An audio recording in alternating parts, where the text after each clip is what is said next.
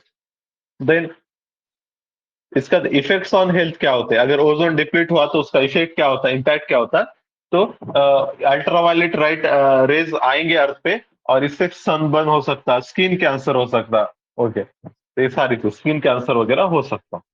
Then ozone के बारे में कुछ इंफॉर्मेशन है। ओजोन का मीनिंग क्या होता है, ozone means smelly in Greek because the gas has a strong odour. वो बोलेगा ozone is a smelless odourless gas, ऐसा नहीं है, ओजोन को क्या है, स्ट्रॉन्ग ओडर है, उसका स्मेल है। और दूसरी बात, CFC मॉलिक्यूल, क्लोरोफ्लोरोकार्बन, क्लोरीन है, तो ये क्या है, हाईली स्टेबल है and can last up to 100 years, ये 100 साल तक रह सकते हैं। Unfortunately this gives them plenty of time to find their way to ozone layer. अब ये तो ओजोन डिप्लीटिंग है, 100 साल से ज्यादा रह रहे तो फिर इससे तो मसला हो जा रहा, क्योंकि ओजोन को डिप्लीट करेंगे, ओके।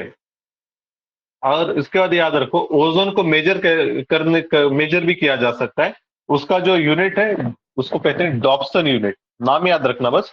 ओजोन के लिए हम यूज करते हैं डॉप्सन यूनिट, जैसा मिल्क के लिए हम लीटर यूज करते हैं, कोई क्वांटिटी शुगर वगैरह तो केजी यूज करते हैं, तो इसी तरीके से ओजोन को हम डॉप्सन यूज करते हैं, ओके। अब होता क्या है ओजोन डिप्लीशन, मतलब कैसे होता है, तो वो थोड़ा सा देख लेते हैं, ओके, ठीक है। यहाँ पर मैं एक डायग्राम बना देता हूँ।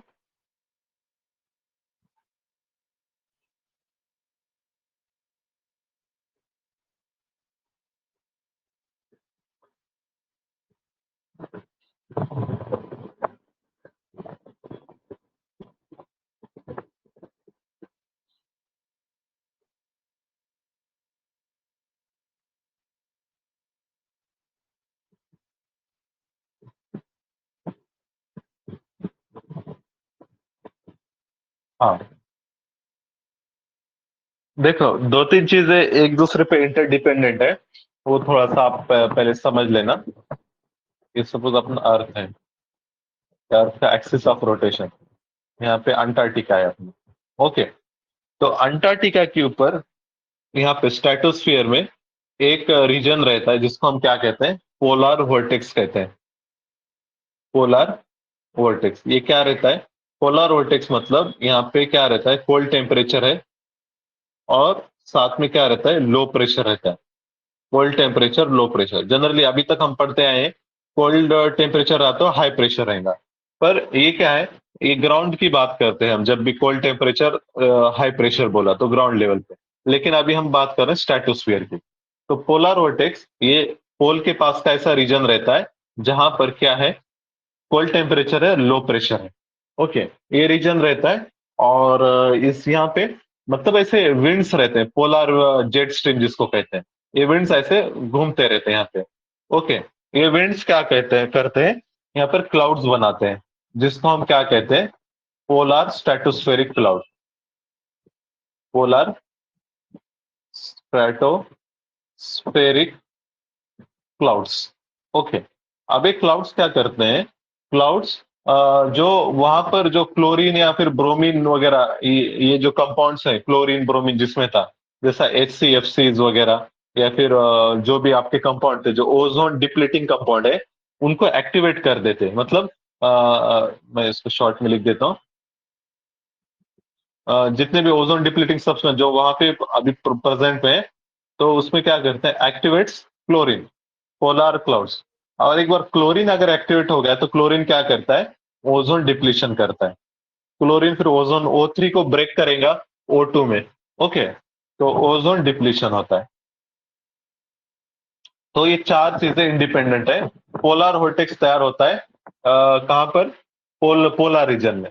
देन पोलर वर्टेक्स तैयार हो गया, अगर ये स्ट्रांग है तो यहाँ पे पोलर स्ट्रेटोस्फेरिक क्लाउड्स तैयार होते हैं, ज्यादा तैयार होते हैं। पोलर स्ट्रेटोस्फेरिक क्लाउड तैयार हो गए तो वो क्लोरीन को एक्टिवेट करते, क्लोरीन एक्टिवेट हो गया तो ओजोन डिप्लेशन होता है। ओके, तो ये चीज रहती है ओजोन होल डिप्लेशन में। तो और क्या होता है, जनरली विंटर सीजन में होता है, क्योंकि विंटर सीजन में जो पोलर वर्टेक्स है ना ये बहुत स्ट्रांग रहता है। जितना ज्यादा स्ट्रांग रहेगा उतना ज्यादा पोलर क्लाउड तैयार होते हैं। ओके, और अंटार्कटिका में विंटर क्या रहता है, सीवर रहता है। क्योंकि आर्टिक और अंटार्कटिक दोनों में भी ओजोन होल हो सकता है, पर अंटार्कटिका में ज्यादा होता है। क्यों ज्यादा होता है, तो वहां पर देखो ह्यूमन इंटरफेरेंस कम है अंटार्कटिका में। अंटार्कटिका में लेस ह्यूमन इंटरफेरेंस, यहाँ पे लैंड भी कम है, सराउंडेड बाय ओशन है ये, और इसकी वजह से यहाँ पर जो इंटरफेरेंस कम रहने की वजह से यहाँ पर टेम्परेचर भी बहुत ड्रॉप हो जाता है।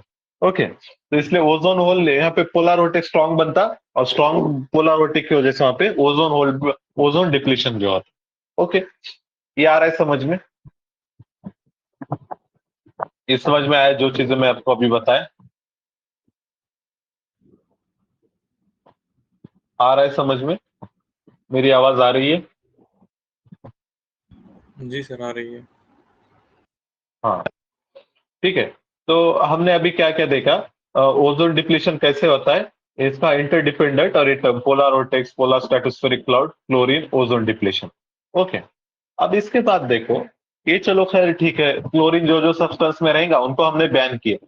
लेकिन अभी ये क्या होगा, किगाली एग्रीमेंट आया और इसमें हमने वो एक सब्सटेंस बैन किए जिसमें क्लोरीन भी नहीं था, ब्रोमीन भी नहीं था, HFCs, हाइड्रोफ्लोरोकार्बन। इसमें हाइड्रोफ्लोरोकार्बन, क्लोरीन नहीं है, ब्रोमीन भी नहीं है, तब भी हमने इसको मतलब किगाली एग्रीमेंट तो ये तो ओजोन से रिलेटेड है ना, तो मॉन्ट्रियल प्रोटोकॉल में आता है जो कि ओजोन को प्रोटेक्ट करने के लिए बनाया गया। लेकिन ये ओजोन डिप्लीटिंग नहीं है, तब भी हमने इसको बैन किया। दरअसल हो रहा क्या होता, जैसा हमने CFC को बैन किया, ये HCFC, हाइड्रोक्लोरो फ्लोरोकार्बन, तो लोगों ने क्या यूज किया फिर, इसका अल्टरनेट था जो कि चीप भी था अच्छा खासा, हाइड्रोफ्लोरोकार्बन, HFCs यूज करें। इसमें से बस क्लोरीन निकाल दे, जैसा हाइड्रोक्लोरोफ्लोरोकार्बन है उसमें से क्लोरीन निकाल के HFCs यूज कर रहे थे, हाइड्रोफ्लोरोकार्बन। इसमें क्लोरीन नहीं है तो ओजोन डिप्लेशन नहीं हो रहा था। पर ये जो HFCs थे ये क्या थे, ग्लोबल वार्मिंग कर रहे थे, मतलब ये ग्लोबल वार्मिंग इफेक्ट हो रहा था। ओके, तो फिर अब ये भी मतलब हार्मफुल ही है वैसा ग्लोबल वार्मिंग के हिसाब से, तो इसको भी क्या किया गया, मॉन्ट्रियल प्रोटोकॉल में लाया गया। भले ही ओजोन डिप्लीट नहीं करता पर एक ग्लोबल वार्मिंग करा रहा था, तो इसको मॉन्ट्रियल प्रोटोकॉल को अमेंडमेंट की गई और वो अमेंडमेंट का नाम है Kigali agreement. Okay, under Kigali agreement HFCs are also banned now. Okay, याद रखो, बैंड मतलब उसका एकदम कम कर देंगे यूज। ठीक है, बाकी पोलर वर्टेक्स तो हमने देख लिए। पोलर वर्टेक्स क्या रहता है? लो प्रेशर और cold temperature area around Arctic Antarctic दोनों भी। ओके, ये देखो यहाँ पे डायग्राम भी दिया है उसने पोलर वर्टेक्स की। ये नॉर्थ पोल है अपना, नॉर्थ पोल के पास ये अपना स्टेबल पोलर वर्टेक्स, ये पोलर वर्टेक्स रहेगा और उसके आसपास ये polar jet stream. Jet stream मतलब जो हाई एलिवेशन पे विंड फ्लो होते हैं। ओके, 10 किलोमीटर 12 किलोमीटर उसके आसपास। पर अभी क्या हो रहा है पता है? ग्लोबल वार्मिंग की वजह से क्या होता है, ये जो पोलर वर्टेक्स है ना, ये डिस्टर्ब हो जाता है। ओके, वीक होता है, और ये वीक होने की वजह से ये जो वेस्टर्ली ये जो जेट स्ट्रीम है, वो पोलर जेट स्ट्रीम, ये भी डिस्टर्ब होगा। ये पहले आप जैसे सर्कुलर मोशन में जा रहे हैं ना, अब ऐसा जिगजैग मोशन में जाएगा। वेस्ट ये जेट स्ट्रीम जो है ये ऐसा जाएगा। अब ये इक्वेटर से करीब है ना, सॉरी, इससे मतलब वो पोलर वोर्टेक्स से करीब है, और पोलर वोर्टेक्स की वजह से ये भी ठंडा रहता है, कूल रहता है जेट स्ट्रीम। लेकिन अब ये जा रहा है इक्वेटर की तरफ, मतलब नीचे की तरफ। तो इसकी वजह से ये क्या करेगा, वहां पर भी विंटर विंटर का मतलब कोल्ड विंटर लेकर आएगा आसपास के रीजन में, टेम्परेट रीजन में। Cold winter in temperate region, क्योंकि ये विंड्स कोल्ड हैं। तो इसकी वजह से अभी यूएसए में अगर क्या हो रहा है, विंटर में बहुत ज्यादा टेम्परेचर ड्रॉप हो रहा है। क्यों हो रहा है? तो ये जो डिस्टर्ब हुआ है, ये जो जेट स्ट्रीम है, पोलर जेट स्ट्रीम, ये एकदम पूरा नीचे तक आ रहा है, और ये डिस्टर्ब होने की वजह से वहां पर क्या होता है, तो विंटर वगैरह कोल्ड हो रहे हैं। ओके, ये चीज समझ लेना। ये आ रहा है समझ में? Polar vortex, then winter, winter severe होते जा रहे हैं। ओके, इसके बाद देखो एक टर्म इतनी देख लेते हैं, ओशन एसिडिफिकेशन, उसके बाद हम लोग रुक जाएंगे। ओके, ओशन एसिडिफिकेशन क्या रहता है दोस्तों? It is the changes in the chemical makeup of all the waters in the oceans, as well as its temperature resulting from excess carbon dioxide in the atmosphere. The changes involve the lowering of pH of the water. देखो कुछ terms इसमें दिया है। Ocean acidification, किसी चीज में acid का content ज्यादा बढ़ना, उसको हम कहते हैं एसिडिफिकेशन। दो टाइप के सब्सटेंस रहते हैं, एक तो एसिड रहते हैं या फिर बेसिक रहते हैं। जैसा हम क्या करते हैं, लेमन जूस, लेमन जूस मतलब सिट्रिक एसिड रहता है, वो एसिड रहेगा। या फिर जैसा हाइड्रोक्लोरिक एसिड रहता है। ओके, और बेसिस मतलब जैसा सोडा रहता है, सोडियम हाइड्रोक्साइड वगैरह। तो ये क्या रहते हैं, बेसिक रहते हैं। जो एसिड रहते हैं, एसिड में हाइड्रोजन रहता है ज्यादा, H+ आयन बोलते हैं। एसिड में क्या रहता है, एसिड ऐसे कंपाउंड रहते हैं जो जिनमें H+ रहता है ज्यादा, और बेसिक में क्या रहता है, OH- रहता है। ओके, वो ये 11th-12th में हमने पढ़ा था। ठीक है, ये चीज याद रखो। फिर एसिड है या बेसिक है, ये कैसा डिसाइड करेंगे कोई सब्सटेंस?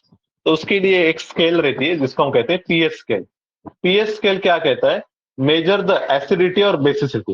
ये सिंपल क्या कहता है, आपका जो कंपाउंड है उसमें हाइड्रोजन कितना है या OH कितना है वो देखता है, उसको मेजर करता है, इसलिए इसको पीएच कहते हैं। तो पीएच स्केल जो रहती है ना, तो वो 0 to 14 रहती है। 0, बीच में यहाँ पे 7 रहता है, और इसके बाद 14 रहती है। ओके, अगर कोई कंपाउंड का पीएच, कोई कंपाउंड है उसका पीएच अगर, सॉरी यहाँ पे 0, यहाँ पे आना चाहिए 7, और यहाँ पे 14। अगर कोई कंपाउंड जिसका पीएच 0 to 7 के बीच में, तो इसको हम कहते हैं एसिड कहते हैं। अगर जिसका पीएच मतलब 7 to 14 के बीच में, उसको हम बेसिक कहते हैं। ओके, और अगर किसी का 7 ही है, 7 ही है, तो उसको हम कहते हैं पीएच भी नहीं, ये भी नहीं, उसको हम क्या कहते हैं, न्यूट्रल कंपाउंड। ओके, तब एक चीज मुझको बताओ, अगर आपका पीएच बढ़ रहा है तो आपकी एसिडिटी बढ़ती है या बेसिसिटी बढ़ती है? देख के बताओ आंसर। आपका पीएच बढ़ रहा है, पहले 1 था, आप सपोज 10 हो गया, तो एसिडिटी बढ़ रही है या बेसिसिटी बढ़ रही है? बेसिक क्या होता है? बेस कंपाउंड आपका बेसिक होता है, और अगर पीएच आपका कम हो रहा है तो कंपाउंड आपका होगा एसिडिक। ओके, बराबर। हम बोलते हैं ना एसिडिटी हो गई मुझको, तो एसिडिटी हो गई मतलब क्या होता है, बॉडी में एसिड जो रहते हैं, जो डाइजेशन को यूज करते हैं बॉडी, तो उनका क्वांटिटी बढ़ जाता है। तो हम क्या करते हैं, सोडा वगैरह पी लेते हैं जो कि बेसिक वगैरह रहते। ओके, क्योंकि वो न्यूट्रल करता है, एसिड को न्यूट्रल करना है तो बेसिक। ठीक है, इसके बाद देखो अब क्या हो रहा है, अगर आप एसिड ऐड करोगे तो एसिडिटी बढ़ जाएंगी लिक्विड में। तो जैसा कंपाउंड है, जैसा CO2 है, CO2 क्या है, एसिडिक रहता है। ये अगर वाटर में आप मिक्स करते तो वाटर की क्या होगी, पीएच वाटर का कम होगा, वाटर एसिडिक होता है। तो यही हो रहा है, अभी ग्लोबल वार्मिंग की वजह से CO2 का एटमॉस्फेयर में कॉन्सेंट्रेशन बढ़ रहा है। एटमॉस्फेयर में बढ़ेगा तो एटमॉस्फेयर से वो कहाँ जाता है, एक तो स्टोर होता है ट्री में, लैंड में स्टोर होता है, या फिर ओशन में मिक्स हो जाता है। तो ओशन में क्वांटिटी बढ़ने की वजह से ओशन में मिक्स भी ज्यादा हो रहा है, और ओशन में मिक्स होने की वजह से ओशन का एसिडिटी बढ़ रही है। इसी को हम कहते हैं ओशन एसिडिफिकेशन। पर इसके साइड इफेक्ट्स बहुत हो रहे हैं। क्या साइड इफेक्ट हो रहे हैं ओशन एसिडिफिकेशन के, तो वो दिए हुए हैं यहाँ पर, जैसा फॉर एग्जांपल, हाँ, जैसा यहाँ पे एक रीजन एक दिया है, एसिडिटी की वजह से क्या होता है, कोरल ब्लीचिंग हो रही है। कोरल ब्लीचिंग क्योंकि क्या होगा, CO2 का कॉन्सेंट्रेशन बढ़ेगा, as corals are very sensitive to change in water composition, oxygen वगैरह थोड़ा सा कम हो जाएगा, और ऑक्सीजन कम मिल रहा है, CO2 बढ़ रहा है, तो इसकी वजह से इनको मतलब प्रॉब्लम हो जाएंगी और ब्लीचिंग होगा। ठीक है, याद रखो, कोरल ब्लीचिंग वगैरह ये सारी चीजें होती है। फिर इसके बाद देखो यहाँ पे कुछ टर्म्स है, और एक टर्म है कार्बन सिंक। ओशन को कार्बन सिंक बोलते हैं। ये किस लिए बोलते हैं, क्योंकि ओशन में CO2 मिक्स होता है और वहां पे स्टोर रहता है। ओके, एक चीज ये हो गई। दूसरा, फिर अगर CO2 वाटर में मिक्स होता है ना, तो ऐसा रिएक्शन होता है, CO2 H2O CO2 तो H2O CO3, इसको कार्बोनिक एसिड कहते हैं। ये एसिड है, कार्बोनिक एसिड, तो एसिडिटी बढ़ रही है। तो देखो, the result of this reaction is increase in hydrogen ion. Hydrogen ion तुम्हारा बढ़ेगा, और दूसरा रिड्यूसेस कार्बोनेट आयन। कार्बोनेट कम होता है, हाइड्रोजन बढ़ता है, कार्बोनेट कम होता है। कार्बोनेट कम हो गया तो वो जो कोरल जो शेल बनाते हैं ना, उनको भी कार्बोनेट कम मिलेगा और शेल कम बनेंगे। ओके, कार्बोनेट आयन भी कम हो रहा है, H+ बढ़ रहा है, कार्बोनेट कम हो रहा है। ओके, अब इसके बाद और क्या है यहाँ पर, ये तो हमने देख लिए। तो ये पॉइंट्स हमने कवर कर लिए आज। ठीक है, एसिड, सॉरी, ये क्या क्या था, तो ओशन एसिडिफिकेशन। ओके, कल हम फिर क्या करेंगे, ओशन एसिड रेन से हम लोग स्टार्ट करेंगे। ओके, आप लोग इसको पढ़ के आना अच्छे से, डे टू डे जो जितना भी अपना पार्ट हो रहा है उसको रिवाइज भी करो और उसको पढ़ भी लो अच्छे से। ओके, कोई डाउट आज के सेशन में?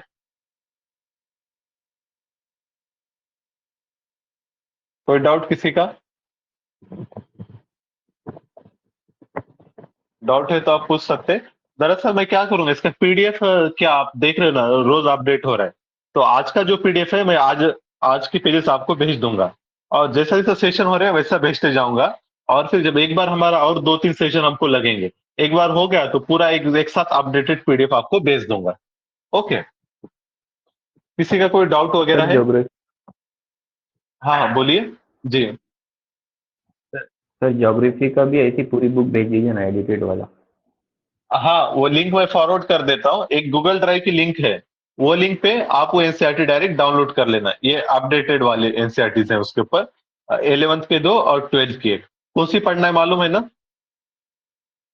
11th की हाँ 2 सर, बट इसमें फिजिकल ज्योग्राफी। हाँ, जी जी, बोलिए। सर उसमें एडिटेड वाला पार्ट नहीं है ना, ऐड किया जैसे मैं आप लिख। अभी अच्छा अच्छा, हाँ हाँ, पूरे ठीक है अभी ठीक मैं 2-3 दिन पहले ही ऐड किया मैं उसको। वो अपडेटेड है, तो है। वो एक ओके बार सर। चेक करो। कुछ इश्यू रहा तो मेरे को मैसेज करना, ठीक है? वो अपडेटेड है, मैं लिंक भेज देता हूँ। ओके, और किसी का कोई डाउट? ठीक है, आप लोग वो टेस्ट का वगैरह कुछ तो देखो, चालू कर दो सब्सक्रिप्शन वगैरह। किसी ने लिया है क्या टेस्ट का सब्सक्रिप्शन? तो उसको ले लो जल्दी से। ऑब्जेक्टिव स्टार्ट करना अब जरूर